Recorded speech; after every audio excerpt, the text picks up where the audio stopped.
Lesson 11 is here for Financial Sobriety School. Welcome. Thank you so much for tuning in today. Today in the lesson, I'm going to talk about financial literacy. And your body might have a reaction as soon as I say that. It's like, oh my God, I don't want, like, oh my God, financial literacy. Like, what is, like, first of all, what is that? And second of all, like, that might be a deep insecurity that you have. Like, oh my goodness, I have no idea how to, like, kind of talk about money. I don't even know, what some things are. So, previous lesson 10, I talked about your financial inventory. So talking about, gathering the information that you need to get all of your numbers for your finances. Financial literacy is a foundation that does, come after financial inventory because yes, you have the numbers, but what does that even mean? What are you working towards? So that's where that financial literacy piece comes in of understanding, what budgeting is, what savings is, what managing your debt looks like, managing your credit, having an investment strategy. Those are things that start to come into play when it comes to our finances. So, yeah, great, Linda, I have the numbers. Now what?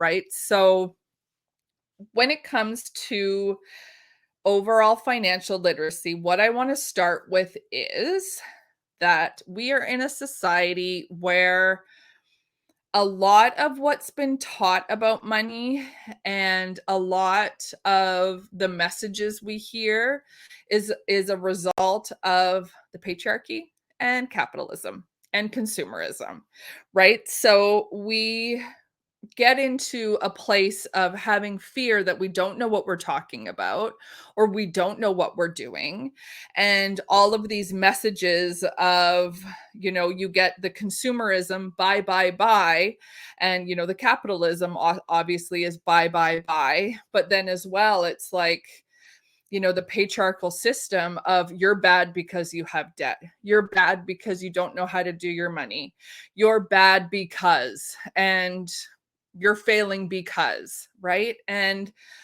those are the systems and the conditioning that we have as a society that when we go into this subject, I really want you to show yourself a little bit of love and grace and know that you get to define your success.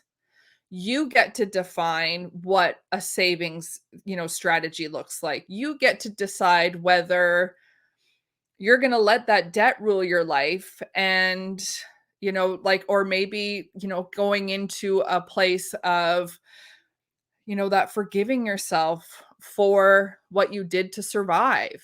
I believe that's lesson 7 in financial sobriety school that I have recorded, is because there's so much entanglement, I'll say, in the different messages that we hear, in what society expects from us, what our parents maybe expect from us, and what we then in turn expect from ourselves, which is sometimes completely unrealistic. We're in a time where, like, a lot of people may never see an opportunity to buy a home with the home prices these days, interest rates, and that's okay. Sometimes owning a home is something that can really bog people down. You hear a lot of cash poor, house rich, or house rich, cash poor, right? Like all their money is put into their house. So, there's different ways to look at it. I don't think it's a failure if you don't own your own home. I don't think it's a failure if you don't have $3 million to be able to retire with.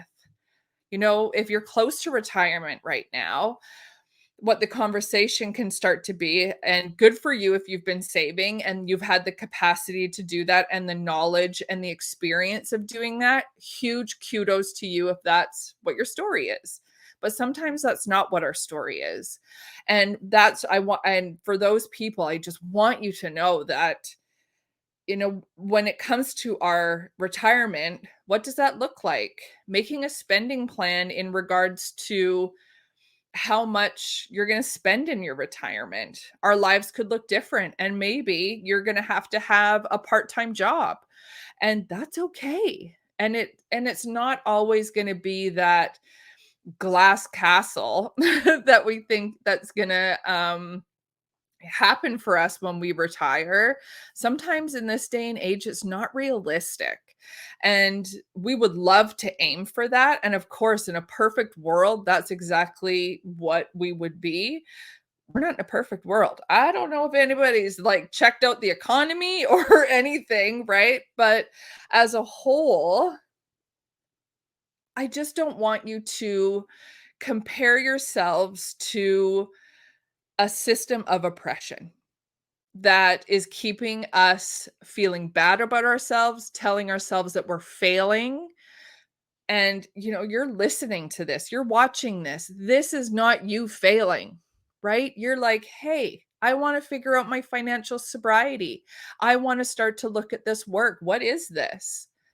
And this is, not giving into systemic messages and the patriarchy and just all of the crap that's assigned to that, right? We're being absolutely brainwashed into addictive spending and overspending, right? And then being told we're bad for it. Like, no wonder we have a hard time figuring out what to do with money. That being said, I could talk about that subject forever, and there will for sure be a lesson on it, but just keeping it, when it comes to the financial literacy piece, a lot of the financial literacy we know is those messages that we're hearing. So, what messages aren't working for you anymore? I can think of a lot that aren't working for me anymore, right? And one of those was, you have to live in debt because you don't make enough money, and you're a bad person because you have debt, or all those, yeah, I'm bad, I'm bad, I'm bad. And how do we start to turn that around? Starting to understand our money is one of those things that we have control of to be able to do. So, financial literacy is really focusing on um, our budgeting, our savings, and budgeting. But as you may know, I love to call it a spending plan. Investments, understanding what that is. And you don't even need to understand every single little piece of it, but just the basics, maybe, right? But it's all comes down to, understanding what you have, what systems you have in place, what does that look like? So, when it comes to budgeting, making sure that within lesson 10 that I taught last class in regards to your financial inventory, you gathered all the information that you had for your expenses, fixed expenses, variable expenses, and I described what those are in the next lesson. If you haven't listened to the past lesson, go back, have a listen to that before you come on back over to this one, just because I think it'll give you already some of that financial literacy piece of what you have, what you don't have, and kind of starting to understand that a little bit. But you start to build a spending plan with your expenses, your variable expenses, what you're taking in as income, all of that starts to build your spending plan. So, what does that look like? And, how much income do you have? I like to come to it from a zero-based spending plan. And what I mean by that is you take your income, and then you take what you have for fixed expenses, minus it from the income. And then, from there, how do you divvy up what's left? That goes to your variable expenses. So, how much of that can I spend for my groceries? How much of that can I spend towards eating out? What does this month look like? Are we going away to like a soccer tournament and we need more in our eating out budget? A part of our spending plan. So really kind of coming to it from what's my income minus my fixed expenses minus my variable expenses. And that's going to give you a zero-based spending plan. So if you have money left over after you divvy up your variable expenses, that could be starting to put money towards like your savings, right? So that's part of what I'm going to talk about as well. So within your spending plan, you're building a map, right? You're building a map of what you plan to do with your money within your for your spending plan. And then a big piece of, having a spending plan is tracking your spending. And what that means is, say for example, you have $400 a month for groceries, which is not a lot at all. So there's that part. So, say for example, you're a family of four and you are budgeting within your spending plan, let's say $1,300 for food. You have two kids, like everybody's eating a lot of food. $1,300 is not unrealistic in the time that we're in right now for spending. So just something to keep in mind for that. But when I talk about tracking your spending, it's like, okay, how much have I spent on groceries this month? How much have I spent on eating out? What are the different things that I'm spending my money on right now? And where does that land in my limits I've set for myself in my spending plan? And you can use different apps for this. You can track it in your own spreadsheet. Soon there's going to be a financial sobriety spreadsheet where you can do your spending plan and your spending tracking. Stay tuned. I'm doing some testing with it, and then I'm going to launch it out hopefully midsummer. So with that, you know where you are on your map of your spending plan. Because it's great to make that plan, but then it's like, okay, but where are we within this plan? How much do I have left this month to spend on groceries? How much do I have left to spend this month on eating out? What does that look like? So really getting specific and connecting with our money that way. Another part of financial literacy is savings. I really believe that savings is something that's important. So if you haven't started a saving, and maybe you might not even have the capacity for savings right now, and that's okay. And if you're just starting with your financial sobriety, that's okay, right? If this is all just brand new to you, welcome. And so with the different savings, you could have some expenses that you have that you pay every year that you save for every month. So something like property taxes, car insurance, house insurance, that kind of thing. Or maybe you're paying them monthly. So that's like on your fixed expenses. But having some sort of, back in when I was in my financial days, we called it a quote unquote emergency savings account. And, when it came to it, it was like, well, what's an emergency? Right?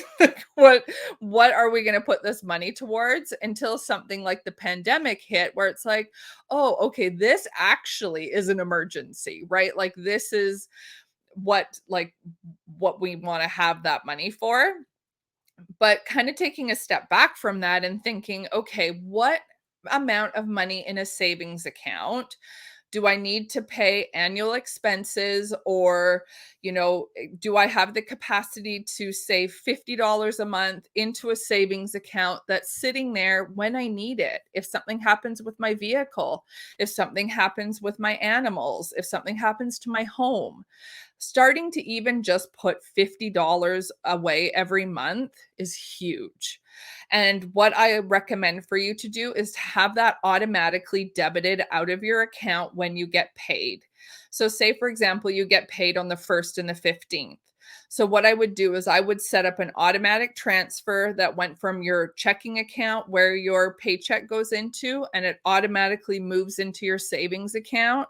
You don't have to do anything. It's just going to be there and it'll automatically deduct it for you. So it'd be like it wasn't even there, right? So that's moving that money into that savings account. Um, There's tools and stuff you can use online for like retirement planning, that sort of thing. Of course, I recommend you go and talk to someone about, starting to build a retirement account, going in. And when it comes to people that are working at the banks, they're there to help you, and so if you go in there, my favorite thing was kind of like, give me the Coles Notes version on what a retirement account is. Like, I really don't understand it. I would way rather somebody tell me they didn't understand what I was talking about instead of just pretending, and then it's like going way over their heads and they walk out going like, "Oh my goodness, I have no idea what that woman just said to me." And I'm not good at money. I'm not good at this. I had no idea what she was talking about. Ask questions, right? Ask the questions to the experts. And if you have a question about something specific, send it my way. I am here to answer those questions.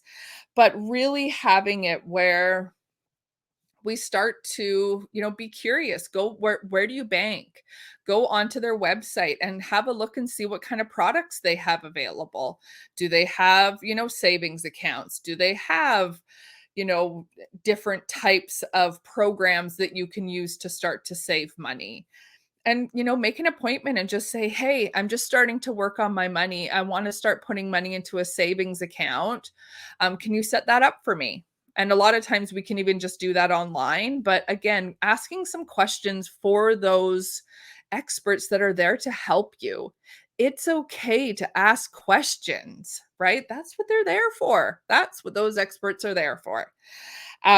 Because you want to as well, like part of the literacy piece is managing your debt. And so I did some training through the Financial Recovery Institute, and Karen McCall has a beautiful, um, I guess, kind of like theory that she uses, and it's called saving yourself out of debt. And what I love about this is for those of us who have a really hard time with our spending, and that addictive piece is happening. So the first piece of the financial, of the saving your way out of debt is like plugging the hole and not incurring any more debt, not adding to the balance and just paying the minimum payment. Especially though, like those of us who are really stuck in that addictive cycle, cutting up your credit card, freeze your credit card, doing something to be like, "Okay, this isn't how I'm spending my money anymore.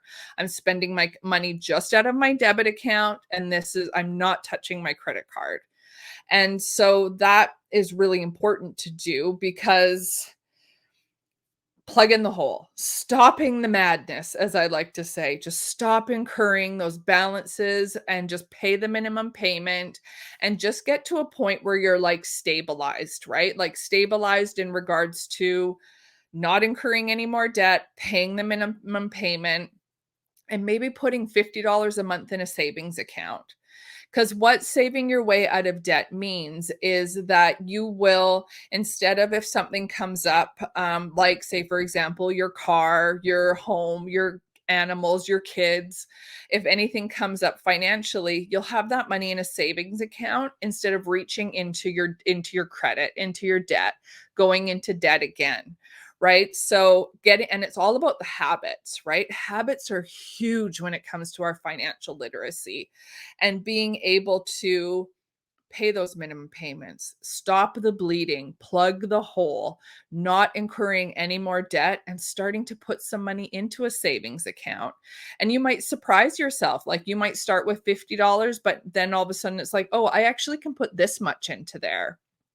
And, then you start to build up your savings account.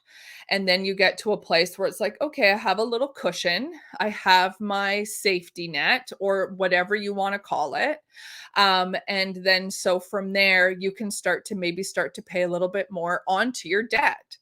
And so debt repayment is starting to figure out a plan on what that looks like to, first of all, how much can I pay down on my debt? What do I have available to pay down on my debt? But making sure, again, that if you have that little cushion of savings, a lot of people and a lot of advisors will argue that Well, why would we put money into a savings account if like the debt is like at a higher interest rate? Mathematically, absolutely, that's what makes sense. But when we're dealing with habits and behaviors that have led us to compulsive, addictive overspending, we want to start to focus on our habits and our behaviors as opposed to doing mathematical equations, right? Like, and that's great advice for people who aren't walking into stores and just putting stuff on credit cards and can't stop. So, that again, stop the madness, plug the hole, stop the bleeding. And so, again, once we get a little bit of a cushion built up for savings, maybe that looks like $500. Maybe that looks like $1,000, $2,000.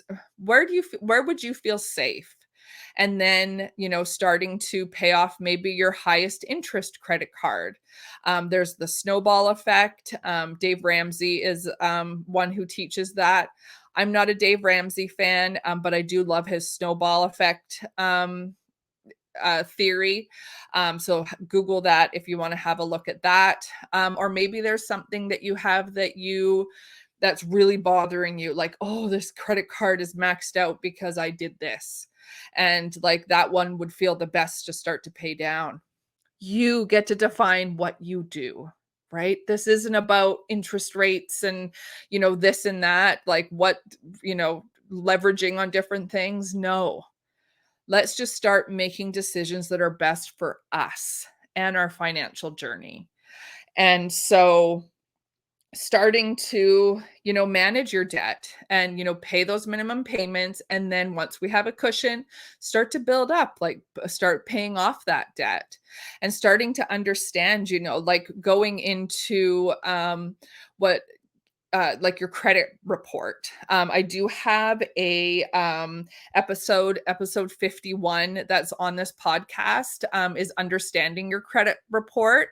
So have a listen to that. I go a deep dive into your credit report and what that looks like, what that means, all of the different ways to be able to manage it because you want to know what's on your credit report, right? You want to go, like, I recommend Credit Karma, but I will give a little disclaimer on Credit Karma that it can give you great information. The only downfall to it is that there's a lot of ads for credit cards. And making sure again that you're going into it for collecting information in regards to your finances. And oh, your odds are excellent to get this card. No, this is not what we're going into Credit Karma for. Just remember, why you're going in there, to understand your credit. And I explain all of that in episode 51. So go on back and have a listen to that. Yes. One thing I also wanted to note when it comes to our credit. So, kind of an understanding of how you get approved for loans and stuff. Here in Canada, we call it the 5 C's of credit. And they were something I had to have memorized in my banking career. And even talking about it feels kind of icky and slimy. I'm not going to lie. It's like, yeah. But these are how different places like start to look at things within your money, of how they'll approve you for a loan.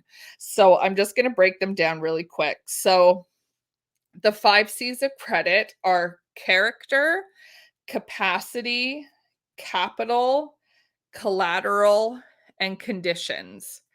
So character. And so what that means is, like, credit report wise, like, do you have outstanding collections? Have you been late on payments? That sort of thing, like really having a look and seeing, what does your credit look like? What have your habits been? Do you have money that's regularly saved into a savings account? Really starting to look at the character of how you've looked at your money. And what I'll say about this is that, again, banking systems are completely systemic, oppression, patriarchy, all of that, right? So my view is you're not your credit report. You aren't your worth is not tied to your credit report. And then so keeping this in mind when you're going through that process, those institutions have a process. And so just kind of understanding that, I think, is something that's going to give you some leverage, and reminding yourself like, okay, they're just gathering that information. That's what they need to know. So capacity, meaning, what's your income like? Can you afford this payment?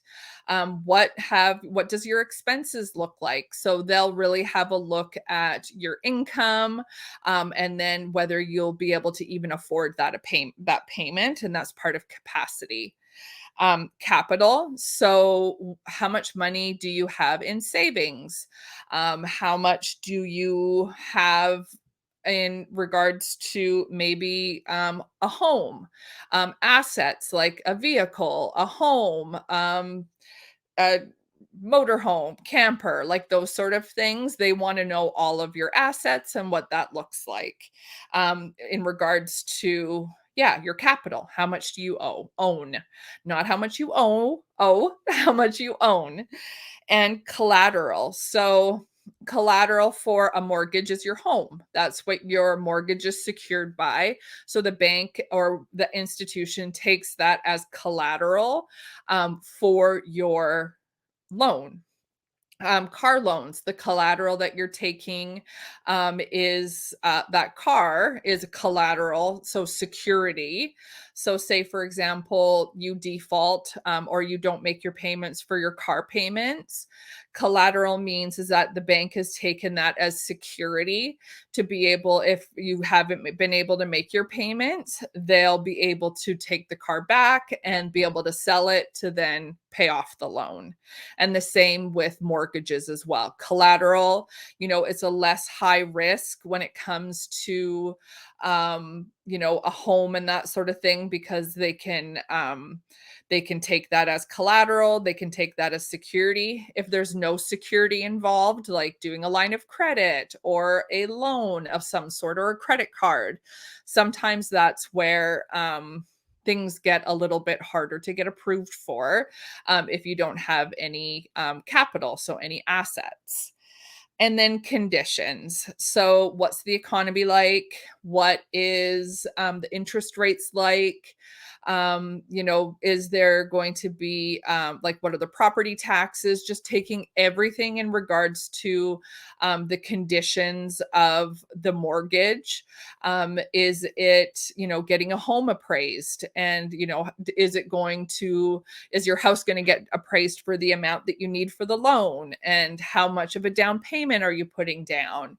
So many different things like that come into the conditions piece, but I'm not going to go too much more into that because it's just it's, again, like, it's so hard for me sometimes because I know it's good information for people to have, and that's why I'm sharing the information. But sometimes, because of the systems that are in place, I just get so frustrated because you may be listening to how I just listed out all that stuff, and then that negative narrative started again, right? And it's just, that's the hard part with money, is, again, that narrative that's playing over that negative stuff and catching that. And I'm gathering information, taking that from lesson 10 of, like, collecting your financial inventory, getting the money, getting the information of all of your money. And again, all of these things are information. And if you do or don't do them, it doesn't mean you're a bad person. Right? It doesn't mean you're a bad person. And you're here and you're wanting to learn, and I applaud you for that so much. I am going to do a financial literacy piece, focusing a lot on investments. That's to come, in a couple lessons, but I just kind of wanted to give a breakdown of bank accounts, and savings, investments, managing your debt, and managing your credit. I also recorded an episode before, it's episode 56, where I go into some daily money practices. And that also is that literacy piece of steps you can take to connect with your money daily. If you haven't listened to that one, go into the podcast. Episode 56 is there waiting for you. Thank you so much for being here and listening, watching lesson 11. Thank you. I appreciate your support so much. If you've loved this and you loved the information, please subscribe or give me a review. I would love to get this message out to everyone of financial sobriety. We all need this information. Thank you so much. I appreciate you. Be well. Bye.